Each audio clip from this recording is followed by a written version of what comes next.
El movimiento comenzó en silencio, como suelen hacerlo las operaciones que buscan cambiar el rumbo de una estructura completa sin alertar a quienes la sostienen desde las sombras. Durante semanas, el nombre de Omar García Harfuch circuló con fuerza en los pasillos de inteligencia, pero no en los medios. No era casualidad. Lo que se estaba gestando no era un operativo común contra células armadas o laboratorios clandestinos. Se trataba de algo más profundo, más delicado, más peligroso en desmontar la red de protección política que durante años había permitido a distintas facciones del crimen organizado operar con una libertad inquietante en Sinaloa. En el centro de esa red aparecía una figura que hasta ese momento parecía intocable, el gobernador Rubén Rocha Moya. Las primeras señales fueron sutiles: auditorías internas, revisión de contratos públicos, seguimiento a movimientos financieros inusuales. Lo que en apariencia eran procedimientos administrativos rutinarios, en realidad formaban parte de un rompecabezas mucho más grande. Harfuch,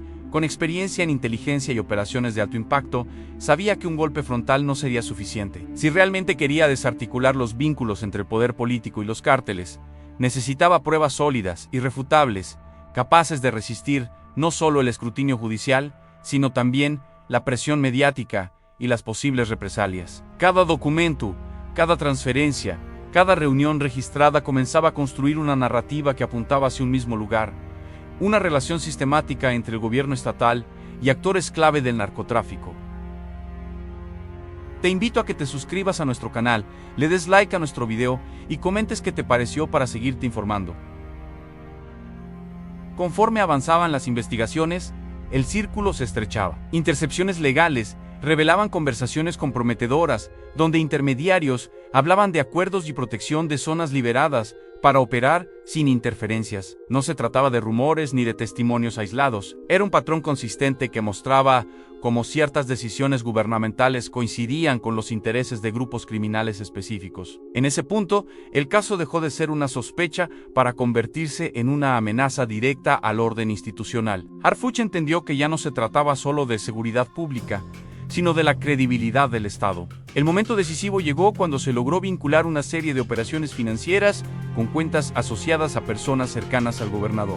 Empresas fachada, contratos inflados, triangulación de recursos, todo indicaba que el dinero fluía en ambas direcciones, desde el erario hacia estructuras que servían de puente con el crimen organizado, y desde estas hacia campañas, favores políticos y redes de influencia. La línea que separaba lo legal de lo ilegal se había borrado por completo. Fue entonces cuando se activó la fase más delicada del operativo a la inhabilitación. No fue un anuncio estridente, ni una conferencia llena de acusaciones inmediatas. Fue un procedimiento cuidadosamente ejecutado, respaldado por instancias federales, que dejó sin margen de maniobra al gobernador. En cuestión de horas, sus facultades fueron suspendidas, sus oficinas intervenidas, y su círculo cercano sometido a investigación. La noticia cayó como un terremoto en Sinaloa. Nadie lo esperaba de esa manera, aunque muchos intuían que algo se estaba gestando. La figura que durante años había representado el poder político en el estado quedaba, de pronto, en el centro de una de las investigaciones más delicadas de los últimos tiempos. La reacción no se hizo esperar. Desde distintos sectores comenzaron a surgir versiones encontradas. Algunos hablaban de una jugada política, otros de una traición interna, pero conforme se filtraban detalles del expediente, la narrativa oficial ganaba peso. Los nexos con el narcotráfico no eran una invención ni una exageración, eran el resultado de años de permisividad, de acuerdos tácitos, de una convivencia peligrosa entre autoridades y criminales. Harfuch, lejos de retroceder ante la presión, reforzó la operación. Sabía que ese era apenas el inicio de un proceso que podía redefinir el equilibrio de poder en la región. Mientras tanto, en las calles de Sinaloa, el impacto era palpable. La inhabilitación del gobernador generó un vacío de poder que rápidamente comenzó a ser disputado, no solo en el ámbito político, sino también en el criminal. Las facciones que antes operaban bajo ciertos acuerdos,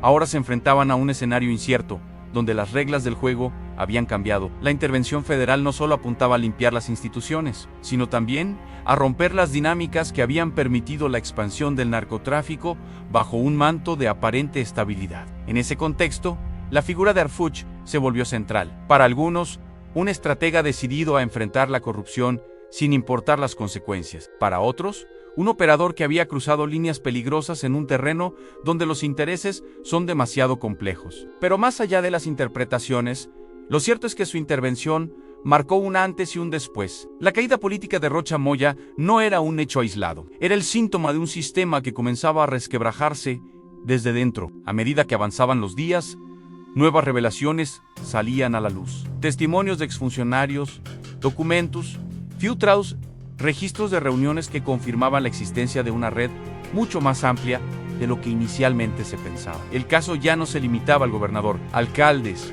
mandos policiales, empresarios y operadores políticos comenzaban a aparecer en la investigación. Lo que había comenzado como una operación puntual se transformaba en una ofensiva estructural contra un modelo de gobierno infiltrado por el crimen organizado. El desafío, sin embargo, era enorme. Desmantelar esas redes implicaba enfrentar no solo a los involucrados directos, sino también a las consecuencias de años de dependencia económica y social de actividades ilícitas. Sinaloa no era un territorio cualquiera, era un espacio donde el narcotráfico había moldeado dinámicas enteras, desde la economía local hasta la cultura. Cambiar eso no sería inmediato ni sencillo, pero la inhabilitación de Rocha Moya enviaba un mensaje claro.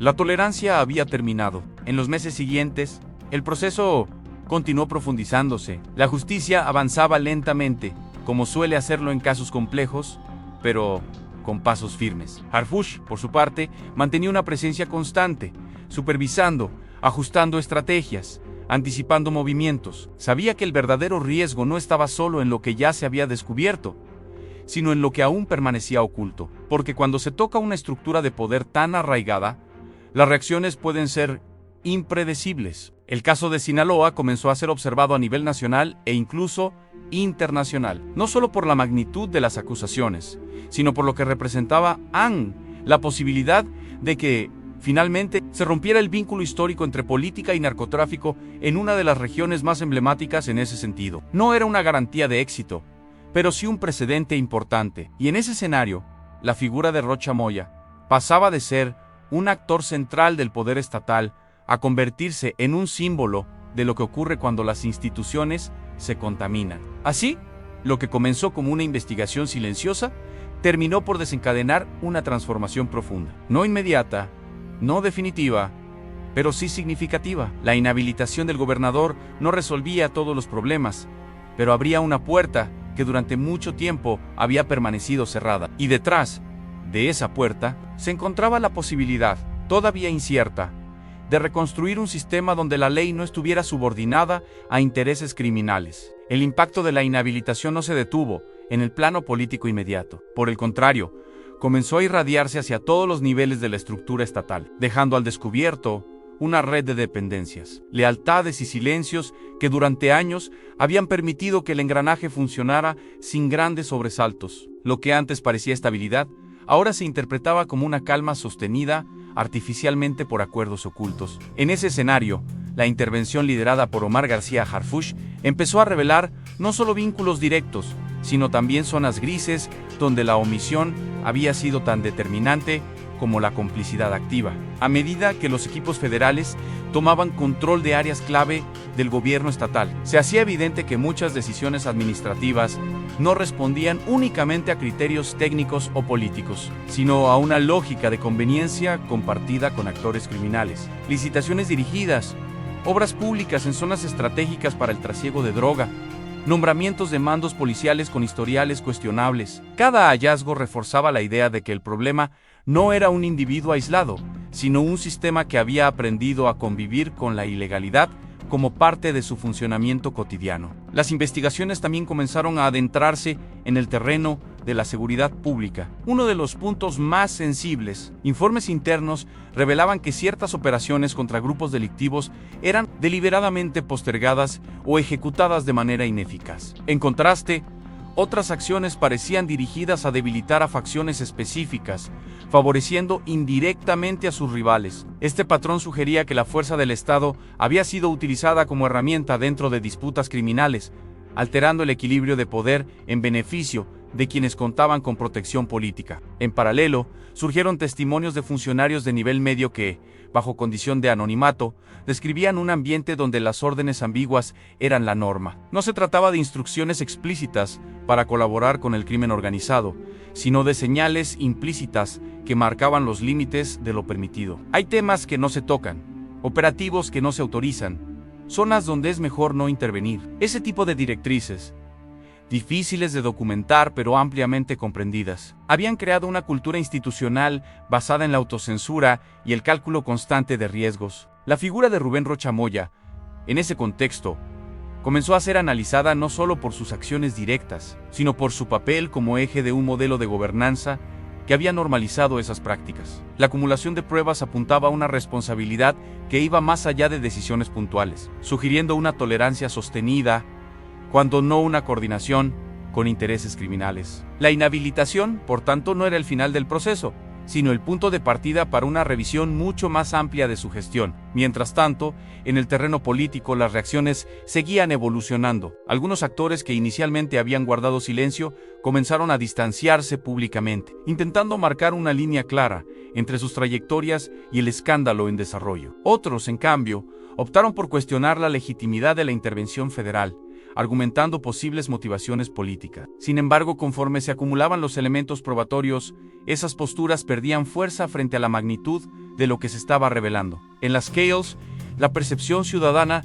también experimentaba un cambio. Durante años, muchos habían asumido que la relación entre autoridades y crimen organizado era una realidad inevitable, parte de un equilibrio precario que garantizaba cierta estabilidad. La intervención de Arfuch, sin embargo, rompía con esa lógica, introduciendo un elemento de incertidumbre, pero también de expectativa. Para algunos, representaba la posibilidad de una limpieza institucional largamente esperada. Para otros, el temor de que el vacío dejado por las viejas estructuras derivara en una escalada de violencia. Esa tensión se reflejaba en los movimientos de los propios grupos criminales. La caída de un actor político que había funcionado como punto de referencia alteraba las reglas del juego, sin una figura clara que garantizara acuerdos o mediaciones. Las distintas facciones se veían obligadas a redefinir sus estrategias. En algunos casos, esto se traducía en intentos de consolidación territorial. En otros, en enfrentamientos abiertos por el control de rutas y plazas. La intervención estatal, lejos de ser un evento aislado, se convertía así en un factor que reconfiguraba el mapa del poder criminal. Frente a ese panorama, la estrategia de Arfuch tuvo que adaptarse. Ya no bastaba con desmantelar redes políticas. Era necesario anticipar y contener las posibles repercusiones en el ámbito de la seguridad. Se reforzó la presencia federal en puntos clave. Se intensificaron las labores de inteligencia y se establecieron mecanismos de coordinación con fuerzas locales que no estuvieran comprometidas. El objetivo era evitar que el proceso de depuración institucional derivara en un deterioro aún mayor de la situación en el terreno. Al mismo tiempo, el caso comenzaba a tener implicaciones más allá de Sinaloa. Otros estados, con contextos similares, observaban con atención el desarrollo de los acontecimientos. La posibilidad de que se replicara un esquema de intervención federal generaba tanto expectativas como resistencias. Para algunos gobiernos locales, el mensaje era claro: la tolerancia hacia vínculos con el crimen organizado ya no sería ignorada. Para otros, representaba una amenaza a su autonomía y a equilibrios políticos construidos durante años. En ese sentido, la inhabilitación de Rocha Moya adquiría un carácter simbólico. No se trataba únicamente de un caso específico, sino de una señal de que ciertas prácticas, antes consideradas intocables, podían ser confrontadas desde el aparato estatal. La pregunta, sin embargo, seguía siendo si ese impulso sería sostenido en el tiempo o si terminaría diluyéndose frente a las complejidades del sistema. Conforme avanzaban las semanas, el expediente continuaba creciendo. Nuevas líneas de investigación se abrían, conectando el caso con operaciones financieras en otros estados e incluso en el extranjero. La dimensión del entramado superaba las fronteras locales, evidenciando la naturaleza transnacional de las redes involucradas. Esto obligaba a incorporar a otras instancias, tanto nacionales como internacionales, en un esfuerzo coordinado para rastrear flujos de dinero y responsabilidades. En medio de ese proceso, la figura de Arfuch seguía siendo objeto de análisis y debate. Su papel como impulsor de la intervención lo colocaba en una posición compleja, donde cada decisión tenía repercusiones múltiples. La presión no provenía solo de los sectores afectados por la investigación, sino también de la expectativa pública de resultados concretos. Mantener el equilibrio entre eficacia operativa y respeto al debido proceso se convertía en uno de los principales desafíos. La historia, sin embargo, estaba lejos de concluir. La inhabilitación del gobernador había abierto una puerta que difícilmente podría cerrarse sin consecuencias. Lo que se encontrara detrás de esa puerta, más nombres, más vínculos, más estructuras, determinaría no solo el destino de los involucrados, sino también la capacidad del Estado para enfrentar uno de sus problemas más persistentes. En ese sentido, el caso de Sinaloa se transformaba en una prueba de fuego para un modelo de intervención que aspiraba a ir más allá de los golpes espectaculares y adentrarse en las raíces mismas de la relación entre poder y criminalidad. Así, mientras el proceso continuaba su curso, una certeza comenzaba a consolidarse. Lo ocurrido no era un episodio aislado, ni un ajuste circunstancial, sino el inicio de una confrontación más profunda con las dinámicas que habían permitido la consolidación de estructuras híbridas, donde lo legal y lo ilegal coexistían en una tensión constante. La resolución de esa confrontación, con todos sus matices y riesgos, marcaría el rumbo de los años por venir. Con el paso de los días, la investigación dejó de ser únicamente un expediente robusto, para convertirse en un fenómeno que comenzaba a modificar inercias profundamente arraigadas. Las oficinas que antes operaban con una rutina casi automática, ahora estaban sometidas a revisiones constantes, a controles cruzados, a una vigilancia que no solo buscaba detectar irregularidades, sino también enviar un mensaje inequívoco. El margen de discrecionalidad que había permitido acuerdos opacos se estaba reduciendo de manera drástica. En ese entorno, muchos funcionarios optaron por colaborar, no necesariamente por convicción, sino por la evidencia creciente de que el blindaje político que antes los protegía había desaparecido. Esa ruptura del blindaje fue uno de los efectos más inmediatos de la inhabilitación de Rubén Rocha Moya durante años. Su figura había funcionado como un punto de equilibrio que contenía tensiones y garantizaba que ciertos temas no escalaran a niveles que comprometieran la estabilidad del gobierno estatal. Al quedar fuera del tablero, ese equilibrio se desmoronó, y con él, la red de silencios que sostenía buena parte del sistema. Lo que antes se resolvía en privado comenzó a salir a la luz, ya fuera por filtraciones, por declaraciones formales o por el simple reacomodo de fuerzas dentro de la administración pública. En ese contexto, el equipo de Omar García Harfuch intensificó una línea de trabajo que resultó clave: la reconstrucción histórica de decisiones aparentemente aisladas que, vistas en conjunto, revelaban una lógica de operación coherente. No se trataba solo de identificar actos de corrupción, sino de entender cómo esos actos se articulaban con dinámicas criminales más amplias. Por ejemplo, proyectos de infraestructura que en su momento habían sido presentados como iniciativas de desarrollo regional, ahora se analizaban bajo la lupa de su ubicación estratégica en corredores utilizados para el tráfico ilícito. Lo que antes se justificaba en términos de progreso económico, empezaba a interpretarse como parte de un esquema de facilitación logística. La revisión de cuerpos policiales también arrojó resultados significativos: expedientes disciplinarios archivados, evaluaciones de control de confianza ignoradas, ascensos que no correspondían a méritos verificables. Todo apuntaba a una manipulación sistemática de las estructuras de seguridad para garantizar que ciertos mandos respondieran a intereses específicos. En ese sentido, la depuración no solo implicaba separar a elementos comprometidos, sino reconstruir una cadena de mando que pudiera operar con criterios distintos a los que habían prevalecido. Mientras tanto, el proceso judicial avanzaba con la cautela propia de casos de alta complejidad. La acumulación de pruebas exigía una integración meticulosa, capaz de sostenerse ante posibles impugnaciones. Cada documento debía ser validado, cada testimonio corroborado, cada vínculo establecido con claridad. La presión por resultados rápidos coexistía con la necesidad de evitar errores que pudieran debilitar el caso. En ese equilibrio se movía la estrategia, consciente de que un fallo en el procedimiento podría tener consecuencias irreversibles. En el ámbito político, las repercusiones continuaban expandiéndose. La inhabilitación del gobernador no solo alteró la dinámica interna de Sinaloa, sino que generó un efecto dominó en otros espacios donde se comenzaban a cuestionar prácticas similares. Legisladores, dirigentes partidistas y actores locales se vieron obligados a revisar sus propias posiciones, anticipando la posibilidad de que investigaciones de este tipo pudieran extenderse. La narrativa de que ciertos acuerdos eran necesarios para mantener la gobernabilidad empezó a perder terreno frente a la evidencia de sus costos a largo plazo. La sociedad civil, por su parte, encontró en el caso un punto de inflexión. Organizaciones que durante años habían denunciado la infiltración del crimen organizado en las instituciones vieron, por primera vez, una respuesta que parecía ir más allá de lo discursivo. Sin embargo, ese respaldo venía acompañado de una exigencia clara en que el proceso no se quedara a medio camino. La experiencia había demostrado que muchas investigaciones de alto perfil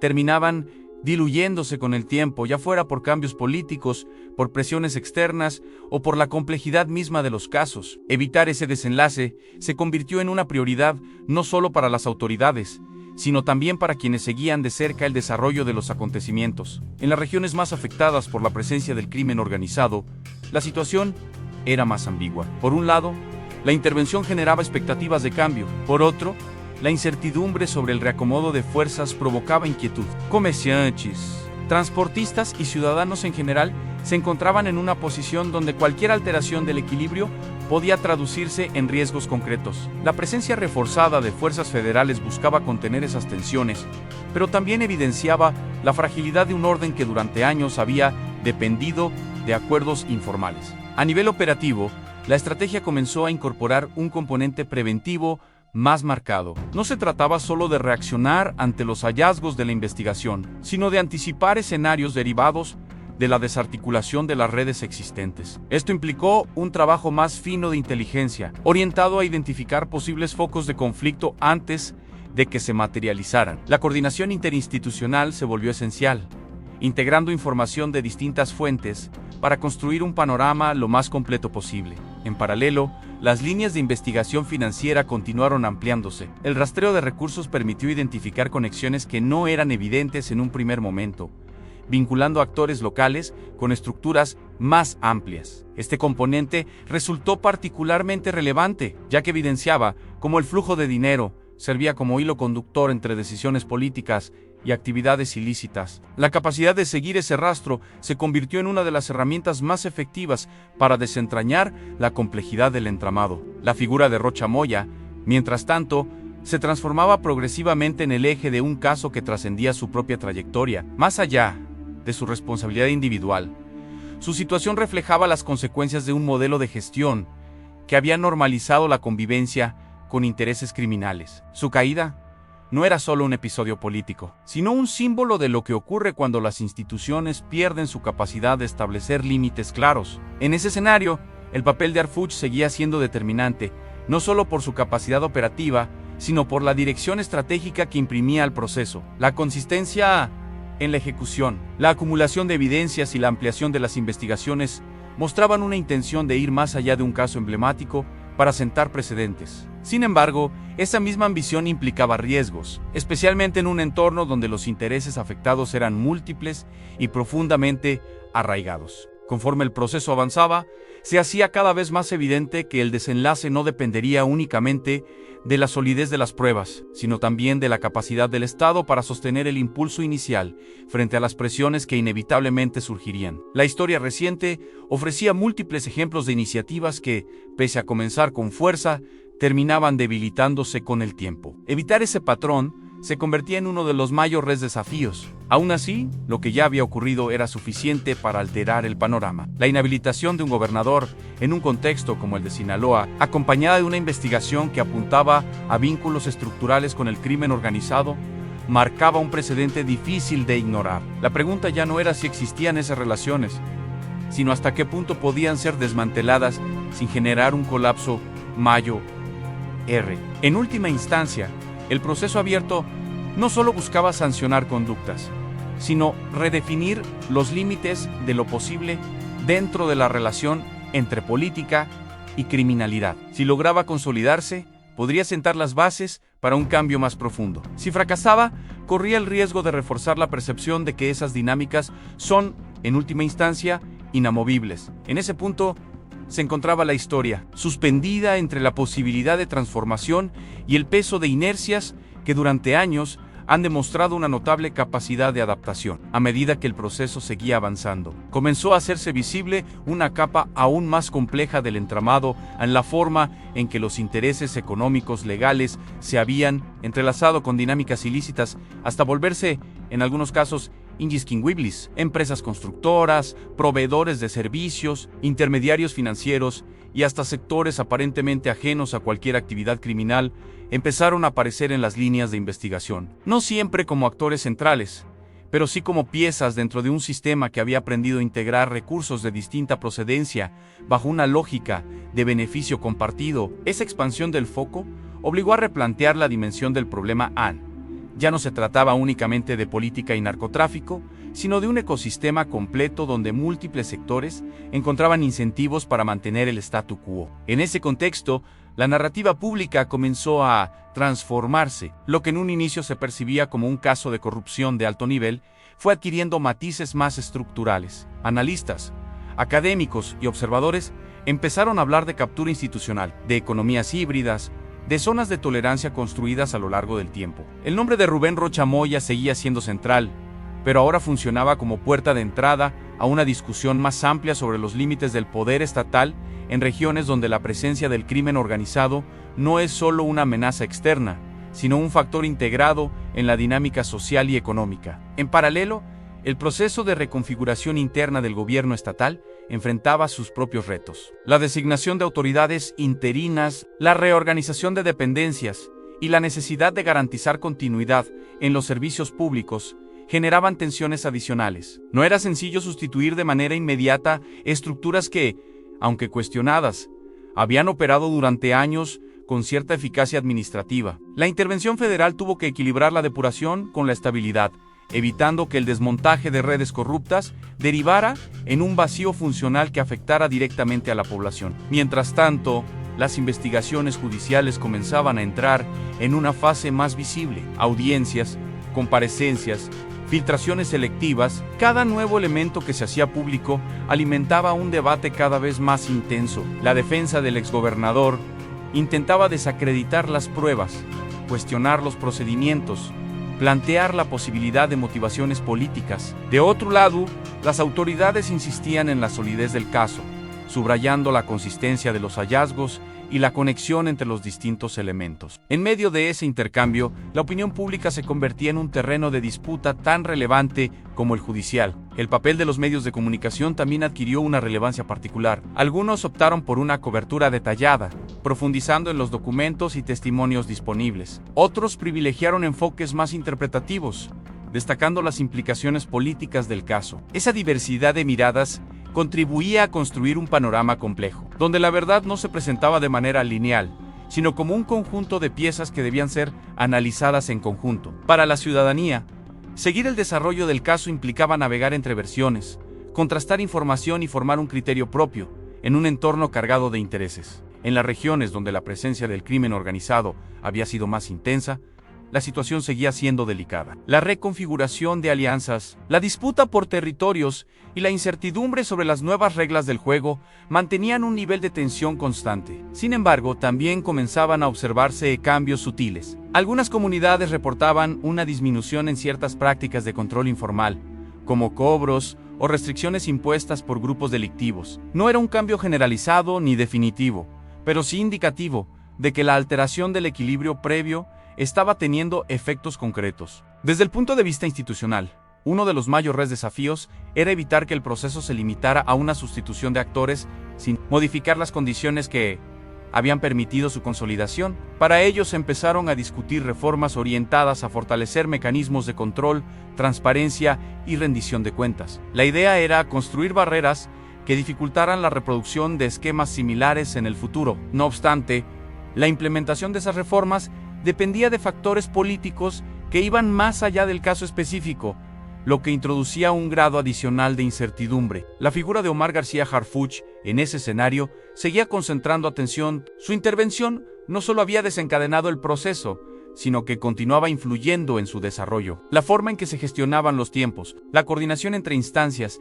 y la comunicación pública eran aspectos donde su estilo resultaba evidente. Para algunos, representaba un modelo de actuación que combinaba firmeza y estrategia. Para otros, planteaba interrogantes sobre los límites de la intervención federal en asuntos estatales. Esa dualidad reflejaba, en buena medida, las tensiones inherentes a un proceso de esta naturaleza. Conforme se acercaban momentos clave en el ámbito judicial, La expectativa aumentaba. La posibilidad de que se dictaran resoluciones contundentes generaba tanto esperanza como inquietud. Una sentencia sólida podría consolidar el mensaje de que las redes de complicidad no son intocables. Un resultado ambiguo, en cambio, podría debilitar el impulso inicial y reforzar el escepticismo. En ese punto, el caso se convertía en algo más que un proceso legal.